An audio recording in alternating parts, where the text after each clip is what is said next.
just want to make sure I didn't talk for too long, because the man whose picture you see on screen there was so extraordinary. I could spend an hour telling you Prince stories. I could spend an hour talking about Purple Rain, the movie, or Purple Rain, the album. I could spend an hour or more talking about music, cognition, and perception, and probably another hour talking about what we lost when we lost him. So I got 15 minutes. This is going to be a balloon. It's a balloon ride over some things that I know about. I met Prince, very briefly, I met Prince in 1983. I had been working for 5 years in Hollywood as a studio maintenance technician, repairing consoles and tape machines. And he was looking for a technician because he was about to embark on the Purple Rain movie and album. He wanted someone from Los Angeles or New York. And I thought, well, then his search is over, because I was a huge Prince fan. I wanted that job. I was qualified for that job. He liked working with women. I got the gig. And he moved me from the technician chair to the engineering chair, because he figured if you knew how to use the equipment, why wouldn't you use it? But that's like, that would be like taking the guy who repairs the cameras, film cameras, and saying, yeah, you be the cinematographer. You got this. But Prince, that was the kind of maverick that he was. And I spent quite a few years with him. We did Purple Rain, we did Around the World in a Day, the Parade album, and as well as Under the Cherry Moon, that next movie. We did Sign of the Times, and I was with him for the Black album as well before I left and came back to LA. I came back to LA and I had success, great success as a as a record producer and an engineer, and it was all great and fun. But in 2000, I had a hit record with Barenaked Ladies, which allowed me to quit my job, which is what you do when you have a hit record.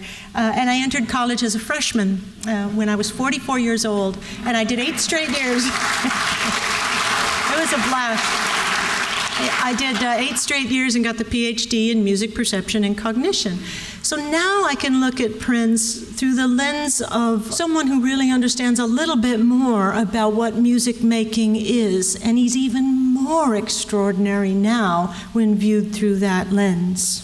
So music is an expression of life, but music is only part of a musical artist's life, and Prince music was only a part of Prince's self-expression.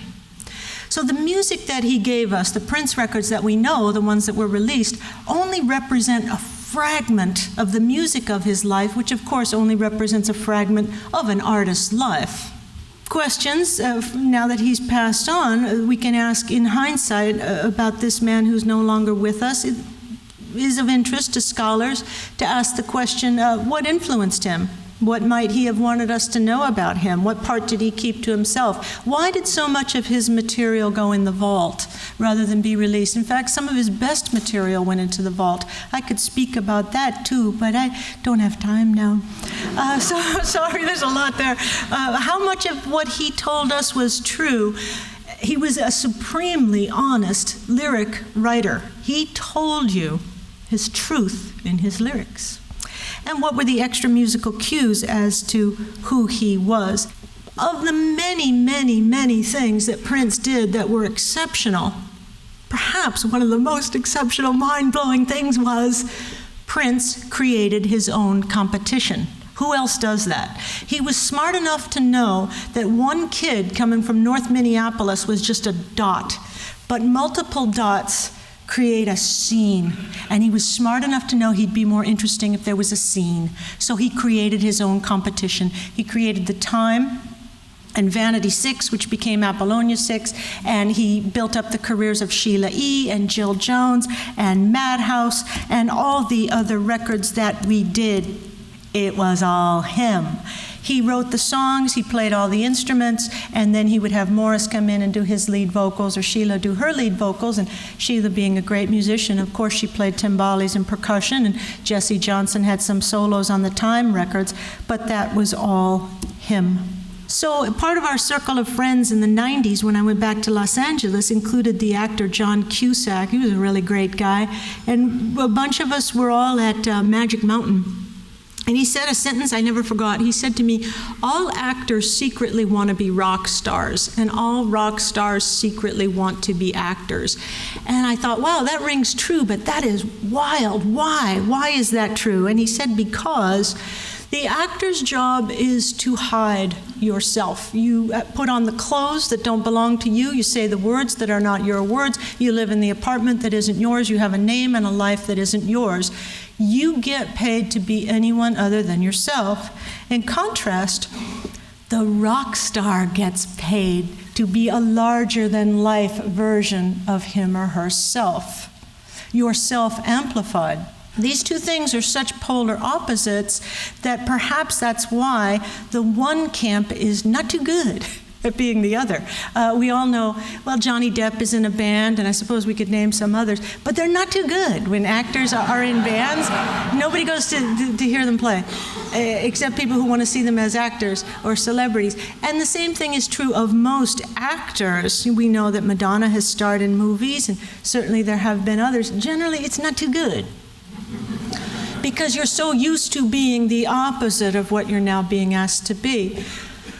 Purple Rain, in hindsight, was a really smart move for a 24-year-old kid who went to his label and asked if he could make a semi-autobiographical movie of his life.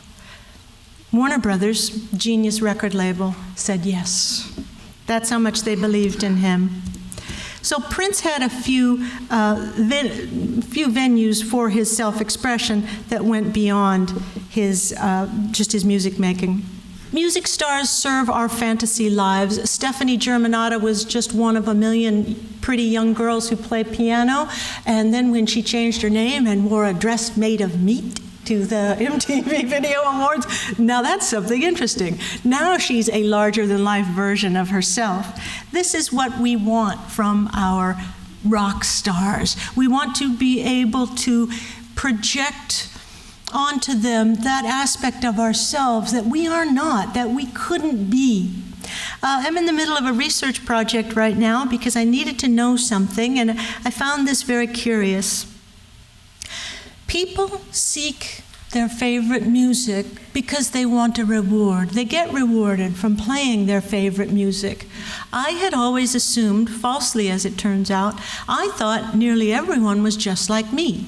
And when they played music, they got the same reward that I got, which is the reward of visualizing the performers. I liked seeing the performers in my mind's eye, either in the studio or on the concert stage. I assumed everyone else did, until I ran this survey and asked 527 people across the United States what they visualized when they listened to their favorite music.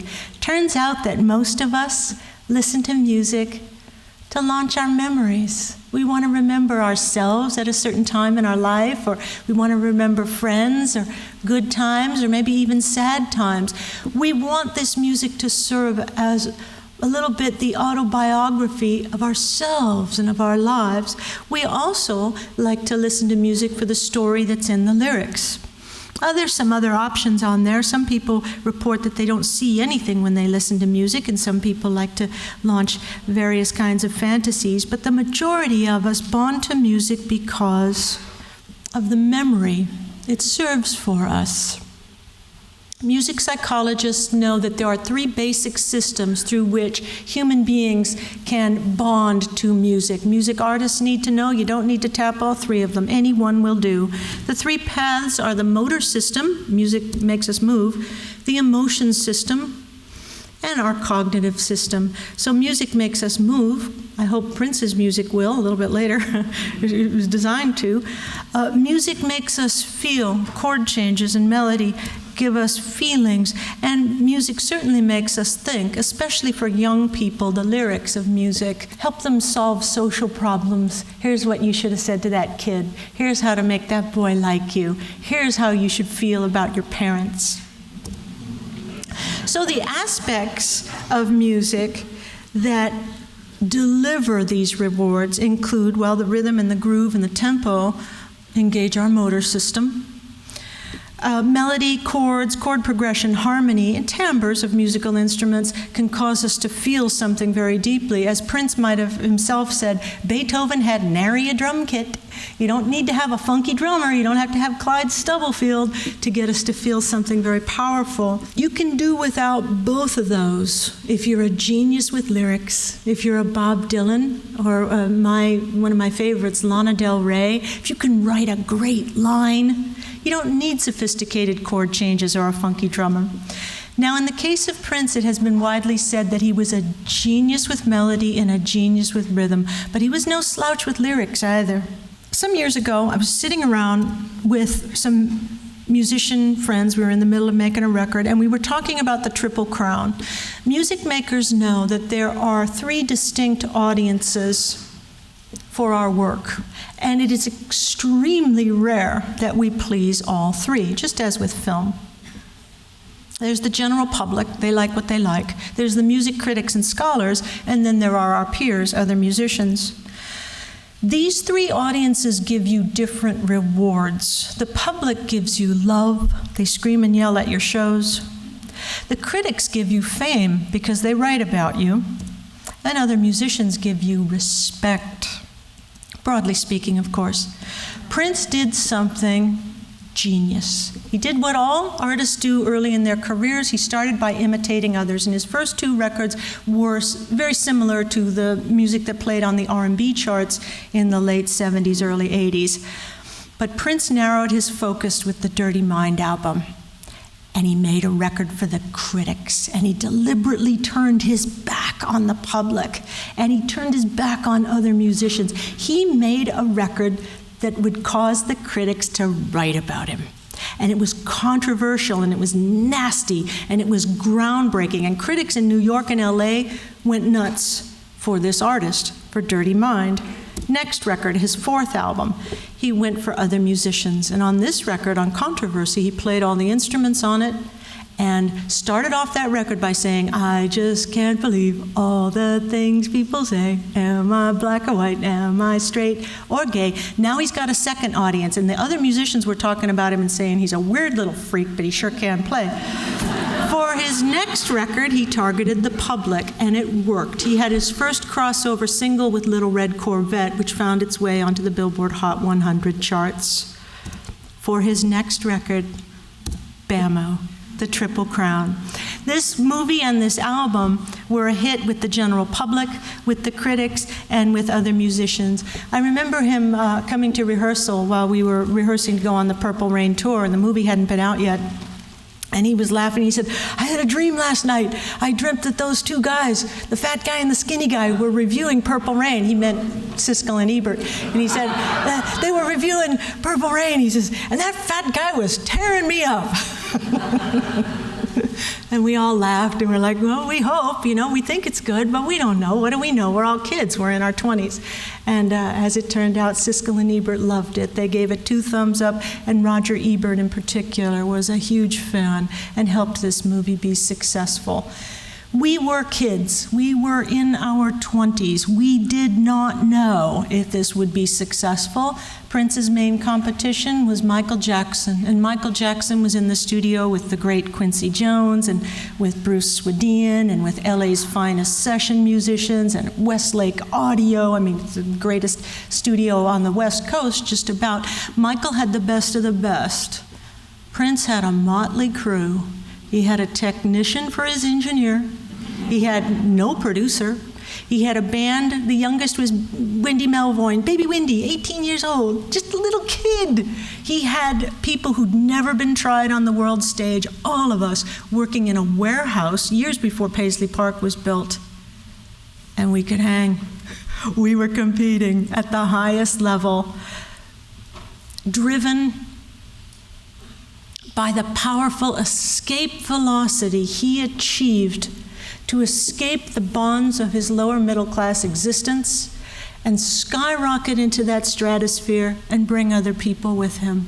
This movie represents a kid's dream, and it's pretty exciting. I hope you enjoy it. Thank you.